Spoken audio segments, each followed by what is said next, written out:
I'm going to get you started with your name and title, please. Or just your name's fine, and age, actually. Okay. Alan Fraser, 27. Fantastic. Okay, Al, I suppose if you could paint a picture for us. I mean, where exactly are you in Mumbai? At the moment, I'm in a northern suburb of Mumbai called Juhu, where I live and work, right next to the sea. And what is it that you're doing over there? Basically doing some drilling work for the Indian government over here. Okay, Al. So first of all, when did you first hear of this these 3 explosions? I think it is. I guess around 8 p.m. I'd been out doing some shopping for a new apartment and got back inside and got a text message from a friend of mine who told me it had happened. Now, how did you feel when you heard about it? I guess a little bit numb, to be honest. It didn't really hit home. It wasn't, it was a text. It wasn't as if I panicked or anything. It was just sort of news that didn't feel too close to home. Maybe too close to home to hit home, if that makes any sense. Absolutely. I mean, now I think at the latest count we're at 17 people have died and 81 are injured. I mean, you started by saying that you can't see any of this. Is that right at the moment? It's a bit of perspective. I'm about, say, 3 miles north and in a city of approximately 25 million people. So it's a world apart. It's sort of 3 Scotlands away from where I am. And yeah, obviously that's the highest death count I've heard so far. So you telling me that is probably more shocking than me getting the first message I did. Anyway. Yeah, I mean the number does seem to be growing as the minutes go on. I mean, what's it like? Have you turned on the TV? Have you seen any of the press? I believe the Indian press are portraying this as a terrorist attack. What I've heard is it's a terrorist attack, but all of that has been from Western media because it's kind of bad timing on my part. We've just got a new apartment, and I was out shopping to furnish the new apartment, and we don't have a TV in there. So all I've seen so far has been on my laptop, sort of through BBC or through Sky or Facebook or whatever.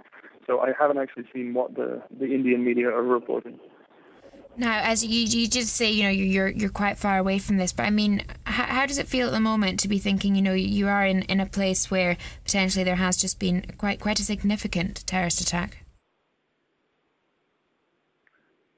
It's kind of surreal. I guess obviously I've seen them on the news before, and you I guess you feel like if you were nearby it would affect you more, but it's kind of. I'm happy that nobody I know here has been affected, as far as I'm aware, anyway, and none of my friends and family, anyway. So I don't know. It's difficult to put into words, to be honest, but it's not quite as. I think if I saw the scene, it would be different. But it's places that I've been to a few times in passing, but it's not a place that I go to every day. So.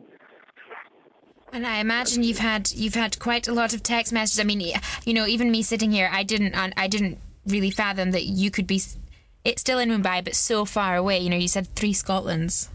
I mean, I'm speaking about 3 Scotlands in terms of people-wise. In terms of the distance, it's not technically that far, but this is such a congested place that for me to travel to the closest attack during rush hour would probably take me an hour and a half or 2 hours in a car. Right.